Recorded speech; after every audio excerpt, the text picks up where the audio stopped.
De la fan story intro Theo Dung Ka truck on you Ka.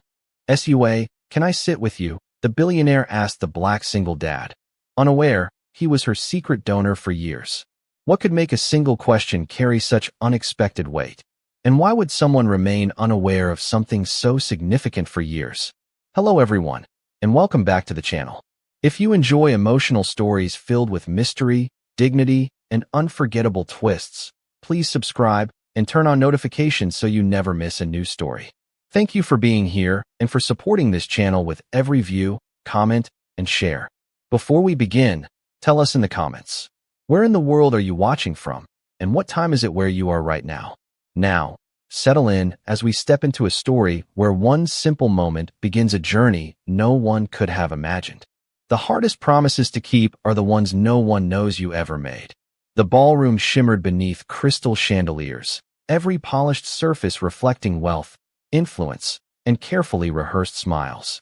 Servers moved like clockwork between tables dressed in white linen, while television cameras captured another glamorous evening for the Whitmore Children's Heart Initiative. Applause rose and fell in practiced waves, but beyond the grand doors, where the music softened into a distant echo, there was a quiet corner no one seemed to notice. At a small round table beside the service hallway sat a black single father and his 9-year-old daughter. Isaiah Brooks gently brushed a loose curl away from Maya's forehead before kneeling to tie the lace of her black dress shoe.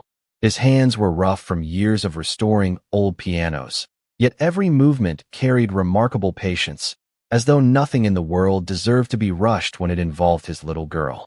There, he said with a faint smile. Now nobody will blame the shoe if you play beautifully. Maya giggled. What if I make a mistake? Isaiah tapped lightly over her heart instead of her hands. Then let this play the music. Fingers only follow. She nodded, clutching the worn music folder her mother had once carried years before illness stole her away. The corners had faded, but Isaiah had never replaced it. Some things became more valuable with time simply because they had survived. The little table held only 2 paper plates, each with half a slice of cake the kitchen staff had quietly offered after learning Maya would perform later that evening. Father and daughter split everything without discussion, a habit formed long ago and never abandoned, even after life had become far kinder to their finances than anyone around them could possibly imagine. Isaiah glanced toward the elegant ballroom entrance. A digital clock mounted above the emergency exit quietly changed. 9:23 p.m. He checked his watch almost instinctively. 97 minutes remained. His phone vibrated once inside his jacket. No ringtone. No notification sound. Only the silent vibration reserved for one particular account. He slipped the phone out just enough to read the first line. Pending authorization. He locked the screen immediately before Maya could notice. Dad, you looked serious. I'm thinking. About my piano? He smiled again, softer this time. Always. She accepted the answer, though children often sense truths adults hope to hide. Inside the ballroom, another round of applause erupted. A presenter announced another record-breaking fundraising milestone. Guests raised crystal glasses while photographers hurried toward the stage. Outside, Isaiah remained seated. He had no interest in walking beneath the cameras. He preferred repairing broken instruments before anyone noticed they had ever been damaged. That was enough. Or at least it had always been enough. The hallway doors opened. A woman stepped out alone. She wore an elegant midnight blue gown that undoubtedly belonged among the flashing cameras she had just left behind, yet the expression on her face suggested she had escaped rather than arrived. She paused, taking one slow breath, her shoulders relaxing only after the ballroom doors closed behind her. For the first time all evening, no one was asking her for a signature. No one wanted a photograph. No one needed a decision. She simply stood there, looking almost relieved. Her eyes wandered until they settled on the little table, occupied by Isaiah and Maya. 2 slices of cake. 2 quiet smiles. 2 people speaking to one another as though the rest of the world had disappeared. Something inside her softened. Without thinking, she walked toward them. Isaiah noticed her footsteps before Maya did. He recognized her immediately. Millions of Americans would have. Evelyn Whitmore. Founder. CEO. Billionaire. Tonight's host. He lowered his eyes again without saying a word. Status had never impressed him. Character always had. Evelyn stopped beside the empty chair. For a brief second, she seemed uncertain, almost embarrassed to interrupt a moment that looked too genuine to belong inside a luxury hotel. Then she offered a hesitant smile. "Can I sit with you?" Isaiah looked at the empty chair, then back at the woman standing before him. Beyond her shoulder, the ballroom celebrated another successful fundraiser. Beyond his watch, the countdown continued. 96 minutes remained before a single decision. His decision could quietly determine whether the foundation everyone praised tonight would wake up tomorrow facing its greatest crisis. Evelyn didn't know it. No one inside that glittering ballroom did. The man she had just asked permission to sit beside was the only person who could save everything she had spent years building. And for the very first time in 7 years. He wasn't sure he should. A man can hide his wealth from the world, but he can never hide the way he loves his child. Long before Isaiah Brooks ever learned how to manage royalties, investment accounts, or confidential legal trusts, he had learned something far more valuable: how to braid a little girl's hair. Every weekday morning began the same way. At 6 o'clock, sunlight slipped through the narrow kitchen window of their modest brick home on Chicago's South Side. A kettle whistled softly while the smell of cinnamon oatmeal filled the room. Maya sat on the counter swinging her legs, reading one chapter from whatever library book she had borrowed that week. Isaiah never rushed breakfast. He believed children remembered peaceful mornings long after they forgot expensive gifts. So, he asked while slicing strawberries. Into tiny pieces, "What's today's impossible question?" Maya grinned. "If birds don't have hands, how do they know how to build nests?" Isaiah laughed quietly. "I've spent 40 years fixing broken things. And I still don't know." She smiled with satisfaction. "I knew I'd finally ask one you couldn't answer." Moments like these had become their family's greatest treasure. There had been difficult years. Years filled with hospital corridors, insurance forms, silent prayers, empty chairs, and eventually, goodbye. After Danielle passed away, Isaiah promised himself that Maya would never grow up inside grief. She would know her mother through music instead of tears, through kindness instead of tragedy, through stories instead of photographs hidden inside drawers. That promise shaped every ordinary day. After breakfast, Isaiah drove Maya to school before heading toward a narrow workshop tucked between an old bookstore and a family-owned bakery. A faded wooden sign hung above the entrance: Brooks Piano Restoration. Inside, there were no shiny machines or expensive displays. Only wood dust floating through beams of morning light. Half-restored pianos, shelves of worn tuning forks, glass jars filled with antique brass screws no hardware store sold anymore. To Isaiah, every instrument carried someone's memory: a wedding, a funeral, a first recital, a lullaby. He never repaired wood. He repaired moments people thought they had already lost. That afternoon, while adjusting the delicate strings of a 90-year-old Steinway, his cell phone vibrated inside his apron pocket. Unknown number.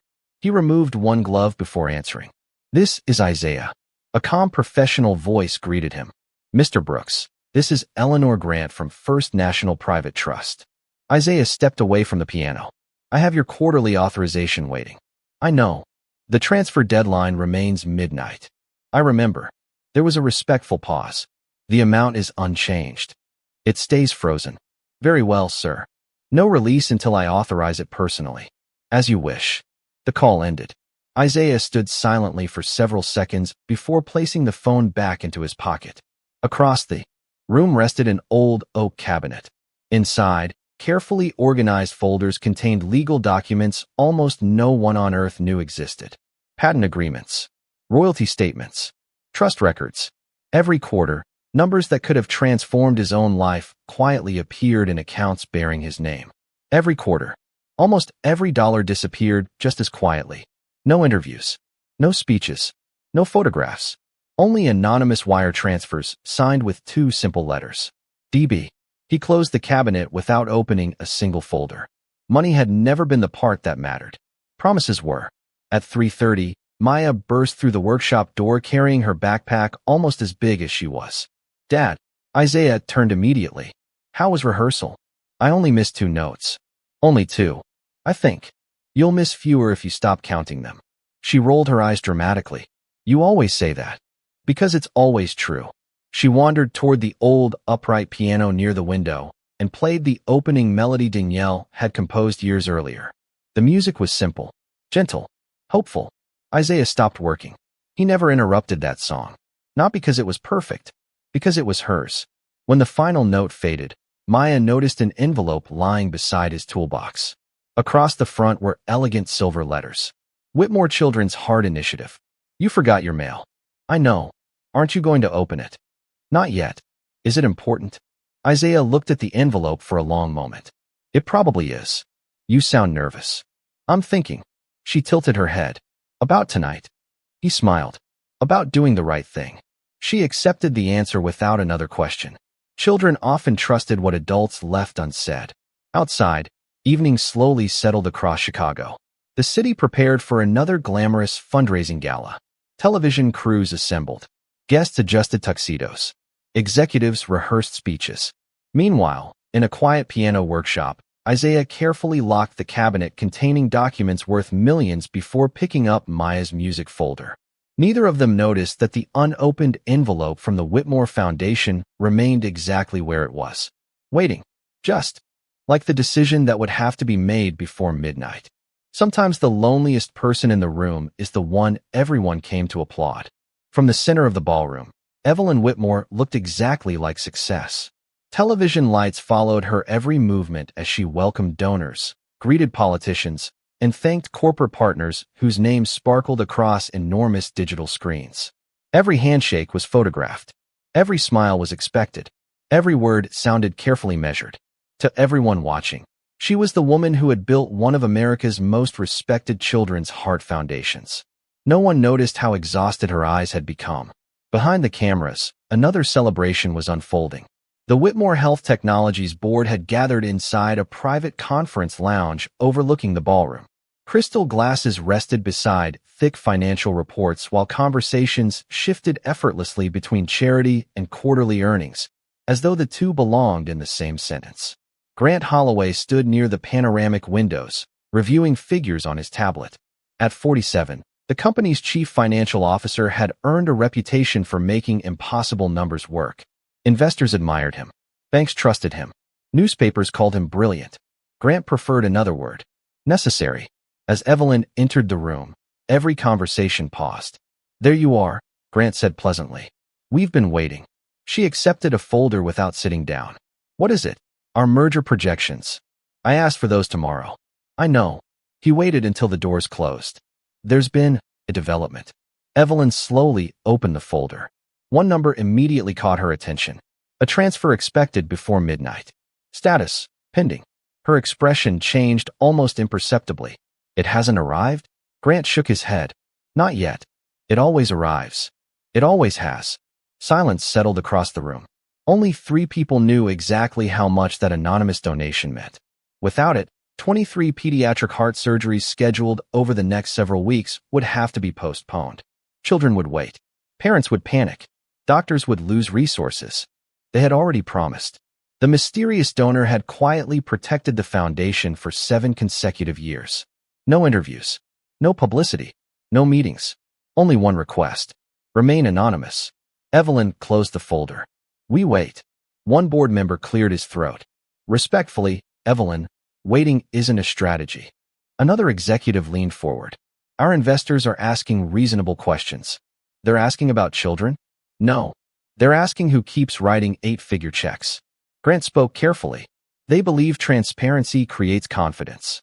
They believe publicity creates leverage, Evelyn replied. No one answered. She already knew she was right. Grant walked toward the digital presentation. We've located several possible connections. Evelyn looked up immediately. What did you say? We've continued investigating. I told everyone to stop. We weren't trying to identify the donor. You absolutely were. He sighed softly. We were protecting the company. The foundation. The company that funds the foundation. His correction felt deliberate. Grant changed the screen. Charts appeared. Bank routing patterns. Corporate structures. Trust accounts. Nothing revealed a name. Only fragments. We're closer than we've ever been. Evelyn's voice grew colder. I made a promise. So did I. She stared at him. I promised shareholders I'd reduce uncertainty. By exposing someone who spent 7 years asking for nothing. By understanding who controls a financial risk. Evelyn slowly closed the presentation. He isn't a risk. Grant didn't argue. Instead, he asked a different question. What happens if tonight is the first time he decides not to save us? The room became painfully quiet. No one had considered that possibility. For 7 years, they had treated generosity as certainty, as though kindness could be scheduled like payroll. Evelyn looked once more at the frozen transfer status. Pending. No explanation. No message. No warning. Only silence. She suddenly remembered the very first anonymous letter that had arrived years earlier. One sentence had been typed across plain white paper.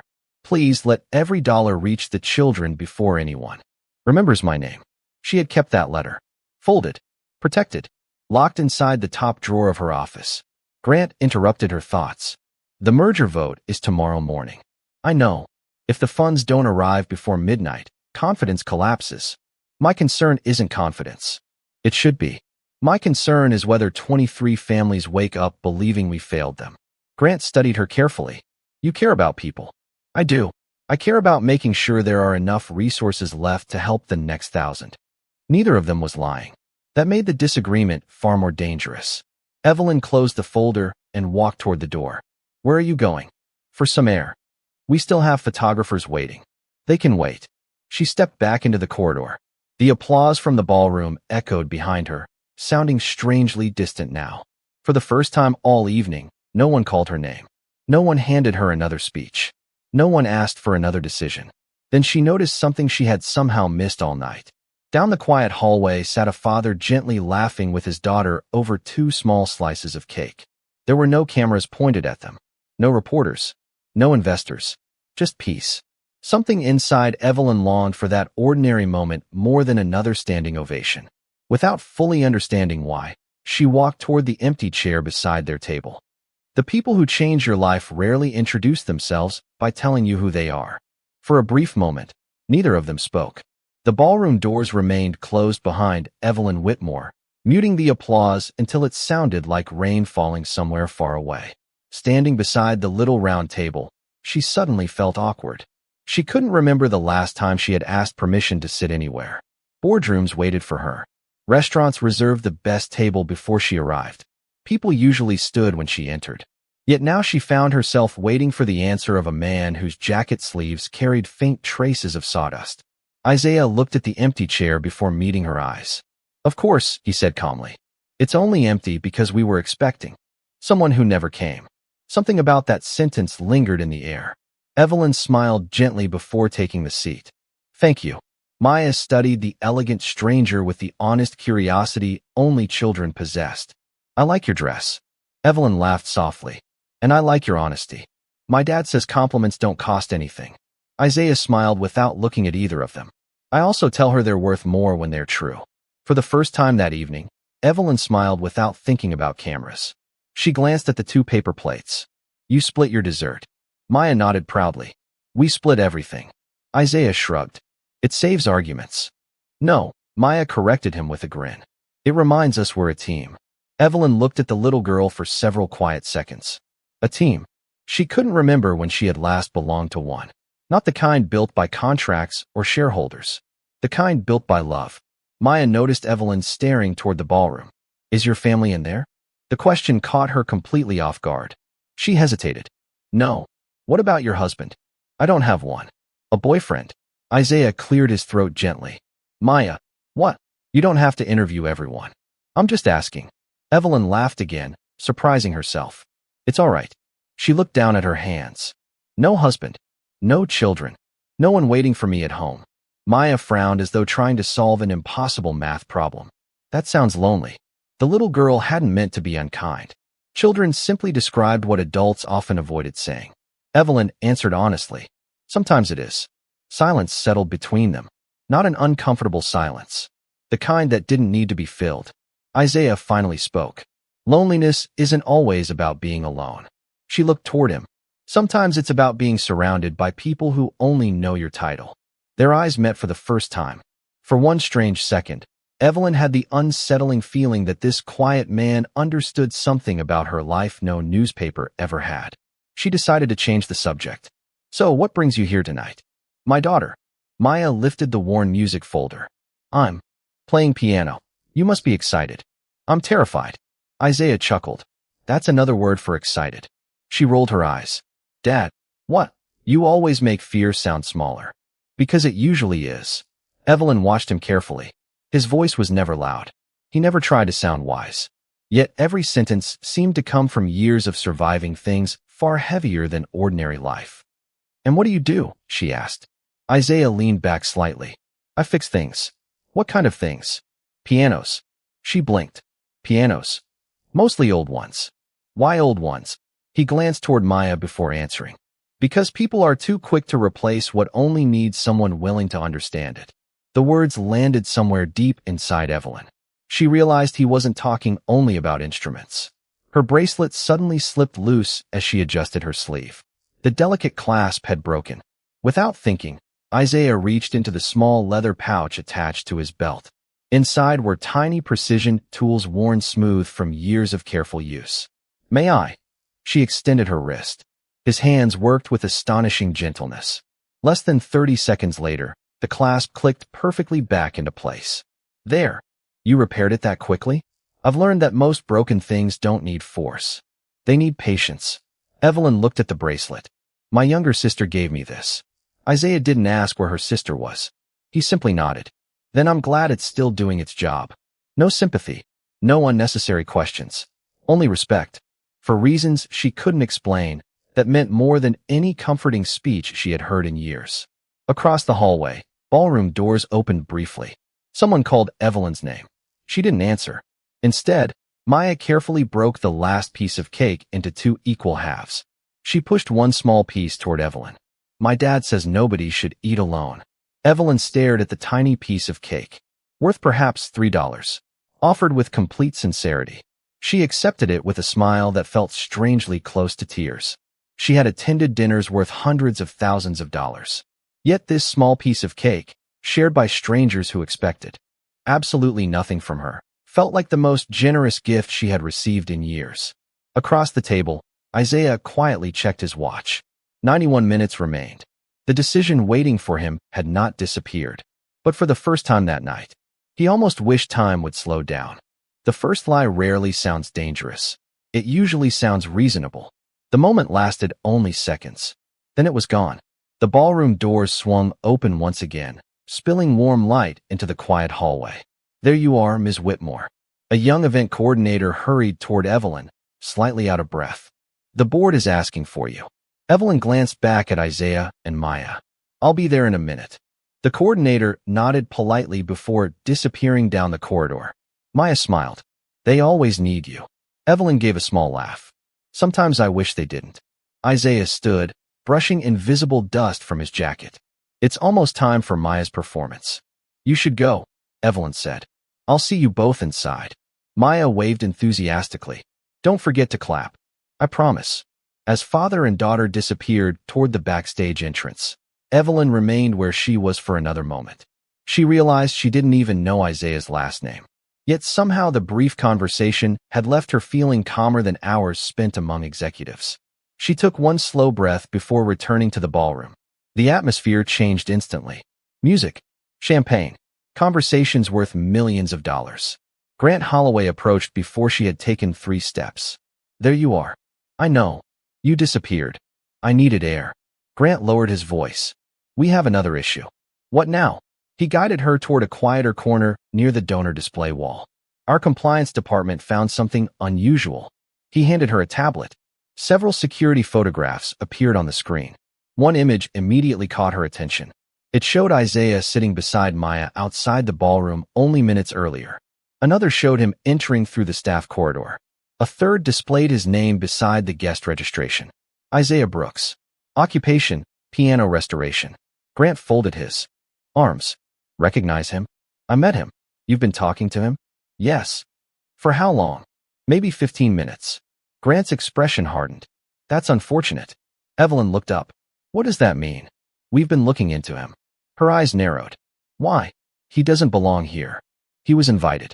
Not by anyone important. She said nothing. Grant continued. Our donor database shows no significant contributions. So, our guest list usually attracts people capable of supporting the foundation. And a piano repairman doesn't exactly fit the profile. Evelyn felt irritation rising. Not everyone has to. Grant ignored the comment. Background checks show he owns a very small business. That's hardly a crime. No.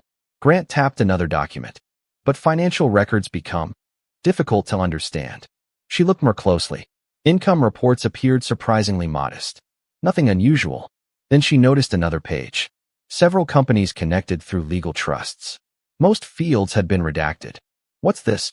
We're still investigating. You investigated him after seeing him talk to me? No.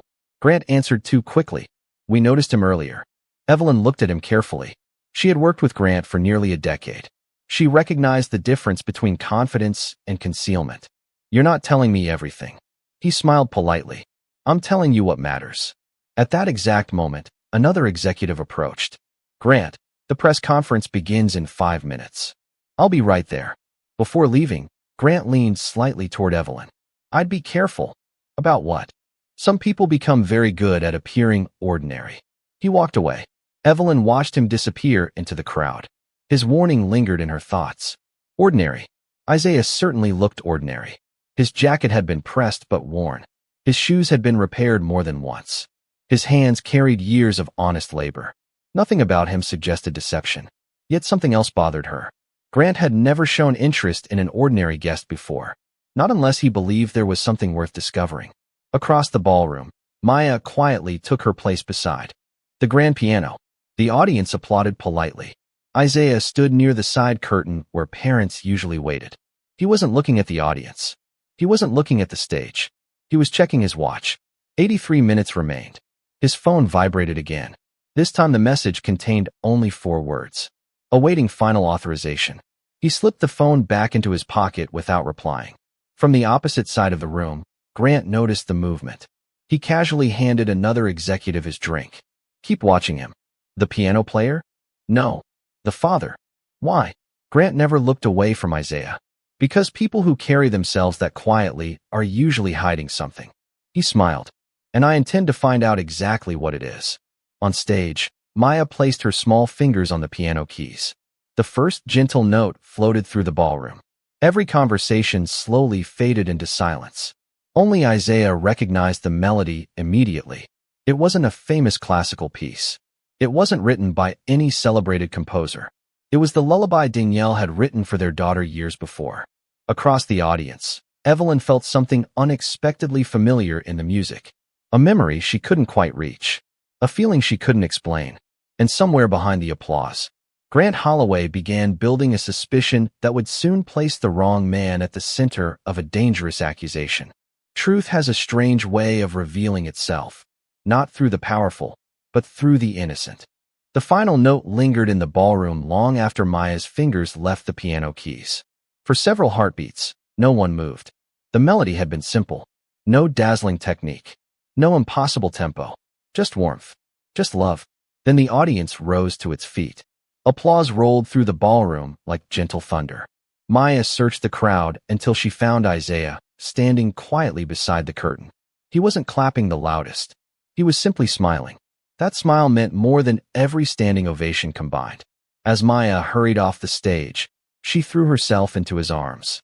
I forgot the third measure. Isaiah kissed the top of her head. No, I did. You remembered the important part. What part? You made people feel something. She looked toward the ballroom. They were crying.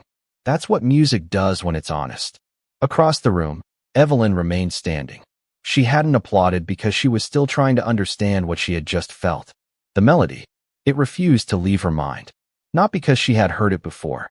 Because somehow it felt connected to a memory she couldn't fully reach. Dr. Natalie Reed approached quietly. Beautiful performance. Evelyn nodded absent-mindedly. Do you know that piece? Natalie frowned. No. It isn't classical. No. It sounds familiar. Before Natalie could answer, Maya skipped toward them holding her music folder. Miss Whitmore. Evelyn smiled immediately. You were wonderful. Thank you. Who wrote that song? Maya looked up at Isaiah proudly. My mommy. Evelyn blinked. She composed it? Isaiah answered gently. Years ago. What was it called? Maya carefully opened the old folder. The faded title remained handwritten in blue ink. For tomorrow. Evelyn's expression changed. Almost imperceptibly. That's a beautiful title. My mom wrote it while she was in the hospital, Maya explained. She said tomorrow always deserved a song. Evelyn stared at the handwritten page. Something stirred deep inside her memory. Hospital. Music. A young woman. A hallway. But before the thought could fully form, another voice interrupted. Ms. Whitmore. Grant Holloway approached with practiced urgency. The media interview starts now. His eyes briefly settled on Isaiah, then on the worn music folder, then back to Evelyn. We're waiting. I'll be there. Grant didn't leave. Instead, he smiled politely at Maya. You played beautifully. Thank you. What does your father do? He fixes pianos. Grant looked toward Isaiah. Only pianos? Isaiah met his gaze calmly. They're enough to keep me busy. Grant nodded as though filing away another piece of information. I imagine old instruments can hide interesting secrets. Isaiah's expression never changed. So can people. For the first time, Grant's smile faded slightly. The exchange lasted only seconds. Yet Evelyn sensed an invisible contest neither man intended to explain. Grant finally excused himself. I'll expect you in the conference room. The moment he disappeared, Maya reached into her music folder. Oh, I almost forgot. She pulled out a folded piece of yellowed paper. Dad, this fell out. Isaiah accepted it carefully. The paper had aged with time. Its edges had softened. He smiled quietly. I've been looking for this. What is it? Evelyn asked. He unfolded it. A child's drawing. Crayon hearts. A tiny piano. 3 smiling stick figures. On the bottom, written in uneven handwriting. Daddy fixes broken pianos. Mommy fixes broken hearts. Together they fix tomorrow. Maya laughed. I drew that when I was 4. Isaiah folded it again with extraordinary care. I've carried it ever since. Evelyn felt something tighten in her chest. Tomorrow. Again. The word. The song. The drawing. She suddenly remembered. Years earlier, during one of the Foundation's first pediatric music therapy programs, a volunteer pianist had donated an original lullaby for recovering children. The project had never listed the composer's full name. Only initials. DB. The same initials that had appeared on every anonymous donation letter. Her heartbeat quickened. No, that couldn't be possible. There had to be hundreds of people with those initials. Still, the coincidence refused to leave her mind. Across the ballroom, Grant watched the conversation from a distance. His assistant stepped beside him. Our investigators traced another trust. Grant never looked away from Isaiah. To him.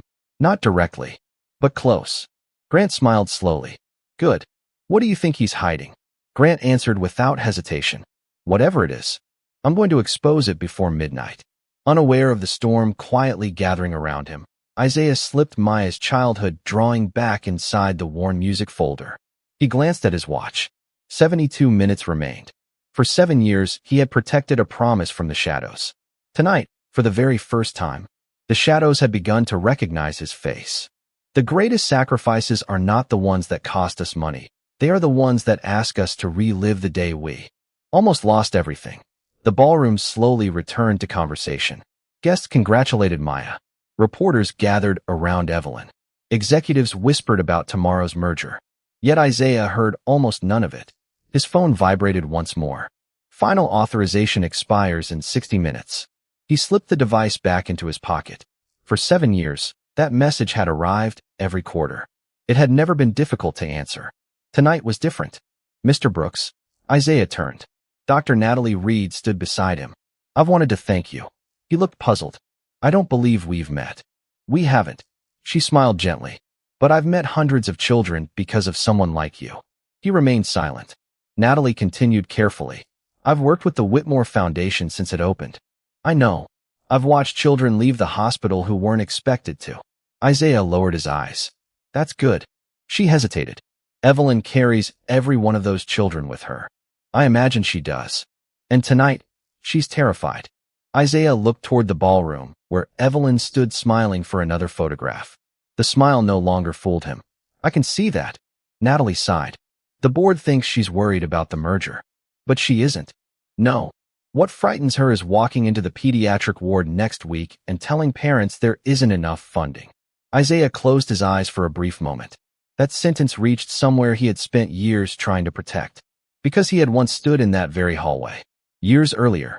The smell of antiseptic. Machines counting heartbeats. Rain tapping against hospital windows. Danielle lying in a narrow bed. Her skin pale, but her smile unchanged. She had reached for his hand. If anything happens to me, it won't. Isaiah. He couldn't answer. She squeezed his fingers. Promise me something. Anything. Don't let Maya grow up believing the world only takes. His voice had broken. It won't. It already has. She smiled through the pain. So show her that people still give. He remembered shaking his head. We don't have enough. We have more than we think. Weeks later, Danielle was gone. 3 months. After the funeral, another father sat beside Isaiah in the children's cardiac ward. His son needed surgery. Insurance had failed. The family had sold everything. There was nothing left. Isaiah never learned the boy's name. He only remembered hearing the father whisper, I don't know how to save him. That sentence followed Isaiah home. It echoed through every empty room, every unfinished meal, every lonely night after Maya had fallen asleep. Then one afternoon, he opened the folder containing the patents Danielle had helped him develop years before. A revolutionary acoustic restoration process, ignored by the music industry for years, until one international manufacturer purchased the rights. The royalties became enormous, far beyond anything Isaiah had ever imagined. He stared at the contracts for hours. Then he remembered Danielle's promise. Show her that people still give. The first anonymous donation was sent the next morning. He never intended it to become 7 years. He simply couldn't find a reason to stop. Back in the present, Natalie noticed the distant look in his eyes. Are you all right? Isaiah nodded slowly. I was remembering someone. Someone important? The most important. Natalie smiled softly before returning to the ballroom. Isaiah remained alone. Maya skipped toward him carrying 2 paper cups of lemonade. You disappeared. I was thinking. Dangerous. He laughed. Sometimes. She handed him 1 cup. You know what Mommy used to say? I remember most of it. No. She shook her head. The one you always forget. He smiled. I forget things now. You do. She stood on tiptoe. She said, kind people don't wait until giving becomes easy. Isaiah froze. Those exact words. The very words Danielle had whispered the night before she died. Maya had been too young to understand them. Yet somehow she had never forgotten. His phone vibrated again. 59 minutes remaining. He looked toward Evelyn across the ballroom. She was surrounded by cameras. By board members. By expectations. Completely unaware that the quiet father standing only yards away had carried her foundation through its darkest years. Isaiah took 1 slow breath. For the first time in 7 years, he no longer questioned whether the money should be sent. The only question that remained was whether the promise could survive after the secret was finally revealed. Justice does not begin when the truth is discovered. It begins when someone chooses not to hide from it anymore. The countdown reached 45 minutes. Inside the ballroom, another round of applause echoed as Evelyn concluded her speech. Every child deserves tomorrow, she said. The audience stood once again. Only Isaiah understood how heavily those words rested on her heart. As the applause faded, Grant Holloway quietly slipped into the executive conference room. 3 board members were already waiting. He placed a thick folder on the polished oak table. I believe we've identified the source of our financial uncertainty. One director adjusted his glasses. The anonymous donor? Possibly. Grant opened the file. The first page displayed Isaiah Brooks. A photograph. Business records. Patent registrations. Royalty summaries. Private trust filings. Several pages had been obtained legally. Several had not. One director frowned. These trusts are extraordinarily valuable. Grant nodded, which raises an obvious question. Go on. Why would a man who restores old pianos conceal this level of wealth? Silence. Grant leaned forward. I don't believe he's merely wealthy. I believe he's manipulating the foundation. Another director looked confused. For what purpose? Influence. He hasn't asked for anything. Not yet. Grant smiled faintly. The smartest people never ask before they need to. Meanwhile, Isaiah stood alone beneath a quiet balcony overlooking the city lights. The evening breeze carried distant traffic across the skyline. His phone vibrated again. Authorization expires in 42 minutes. This time, he opened the application. The transfer amount filled the screen. Enough money to secure another quarter of surgeries. Enough money to rescue 23 families. His thumb hovered over the authorization button. He couldn't move. Not because he doubted the children, Because he knew what happened afterward. Grant was already searching. Sooner or later, someone would follow the money. Footsteps approached behind him. It really is beautiful up here. Evelyn. She joined him at the balcony railing. Neither mentioned the gala. Neither mentioned the foundation. For a while, they simply watched the city breathe. I wanted to thank you, she said quietly. For what? You reminded me that ordinary conversations still exist. Isaiah smiled. They're becoming rare. They are. She laughed softly. I've spent the entire evening talking to people who wanted something. And now I'm talking to someone who doesn't. He didn't answer. After a long silence, she asked, Can I tell you something I've never told anyone at one of these events? You can. I'm afraid. Isaiah looked toward her. Of failing? No. She shook her head. I'm afraid that one day children will pay the price for decisions made by adults. He understood immediately. You carry too much alone. I don't know how not to. You don't have to. She smiled sadly. I wish that were true. Her voice became almost a whisper. There's someone I've wanted to thank for 7 years. Isaiah remained perfectly still. I've never met him. He refuses every invitation. He signs every letter the same way. DB. The initials settled gently between them. Evelyn stared into the lights below. I don't know whether DB is a man or woman. I don't know whether they're young or old. I only know that every time hope began disappearing, another letter arrived. She smiled through tired eyes. I've imagined thanking that person 1,000 different ways. Isaiah swallowed quietly. What would you say? She answered without hesitation. I'd tell them they saved far more than a foundation. They saved doctors from giving up. They saved parents from burying children. And her voice trembled. They saved me from believing kindness was disappearing from the world. Isaiah looked away. His eyes found the city instead. Danielle's words echoed inside him. Show her that people still give. Evelyn noticed the emotion he was trying to hide. Are you all right? Yes. You don't sound convinced. He smiled faintly. Sometimes gratitude is harder to receive than criticism. She studied him. There was something about that sentence. Something strangely personal. Before she could ask another question, hurried footsteps interrupted them. Grant. His expression was controlled. Too controlled. There you are. Evelyn turned. What happened? We have a serious problem. He handed her the investigation file. The board has voted to suspend all discussions involving Mr. Isaiah Brooks. Evelyn looked down at the first page, then at Isaiah, then back at the documents. Grant spoke loudly enough for nearby executives to hear. We believe Mr. Brooks has concealed substantial financial interests connected to this foundation. Conversations around the ballroom stopped. Dozens of eyes turned toward Isaiah. Grant took one deliberate step forward. Before another dollar moves tonight, I think everyone deserves to know exactly who this man really is. Isaiah slowly looked at the transfer authorization still glowing on his phone. 40 minutes remained.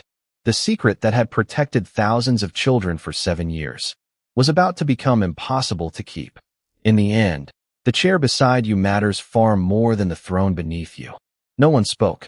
The ballroom that had echoed with music only minutes earlier now stood frozen beneath an unbearable silence. Grant Holloway looked around the room with quiet satisfaction. Ladies and gentlemen, he announced, transparency is the foundation of trust. Isaiah lifted his eyes. No. Every head turned toward him. Trust is the foundation of transparency. His voice was calm, never defensive, never angry. He stepped forward, placing his phone gently on the nearest table. The countdown still glowed across the screen. 38 minutes remaining. Grant folded his arms. So you're finally ready to explain? Isaiah nodded once. Yes. He looked first at Evelyn, then at Maya, finally at the room filled with strangers. My name is Isaiah Brooks. I restore pianos. I'm also the owner of several patents my late wife and I developed together. Quiet murmurs spread across the audience. I never hid that. I simply never introduced myself with it. Grant interrupted, then explained the trusts. They exist. The royalties? They exist. The anonymous donations? Isaiah remained silent for one long heartbeat.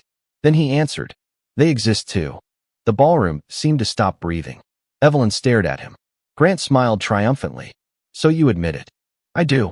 You manipulated this foundation. No. I protected it. Grant laughed. By hiding your identity? Yes. Why? Isaiah looked toward Maya. Because promises are not investments. They're gifts. He slowly removed a folded letter from his wallet.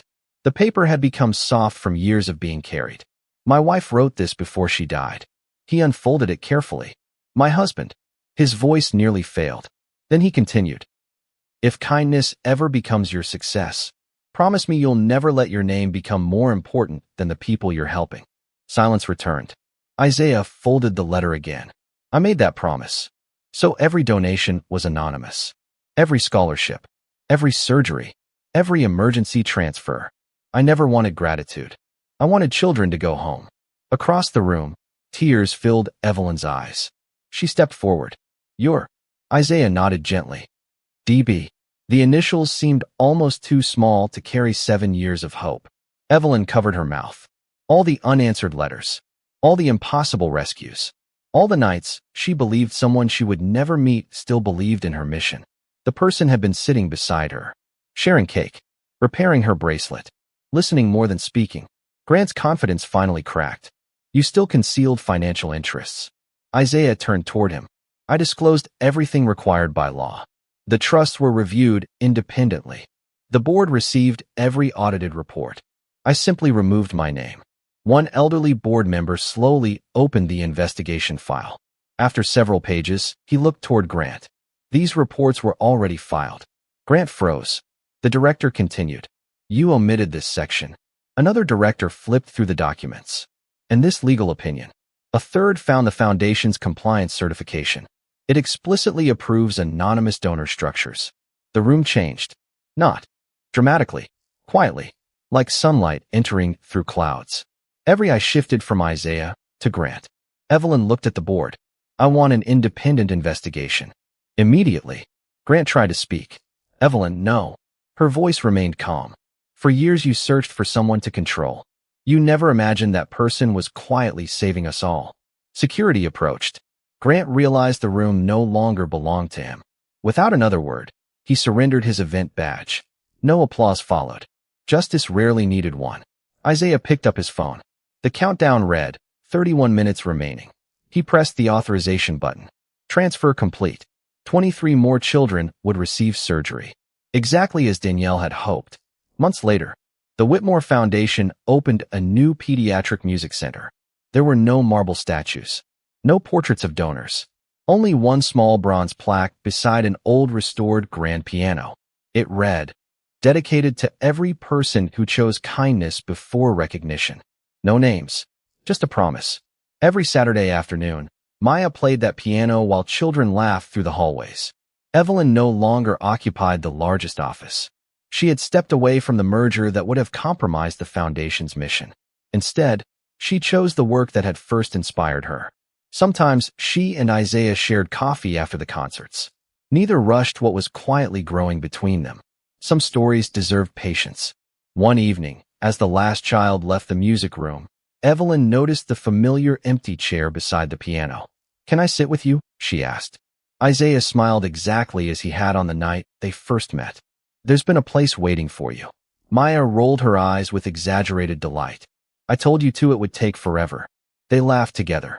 Outside, the evening sunlight spilled through the windows onto polished piano keys. Inside, there was no billionaire, no anonymous donor, no lonely single father hiding from the world. Only 3 people keeping an old promise alive. Because in the end, the greatest inheritance a parent can leave behind is not wealth. It is the courage to choose kindness when no one is watching. And somewhere beyond the sound of laughter, if one listened carefully enough, tomorrow still had its song.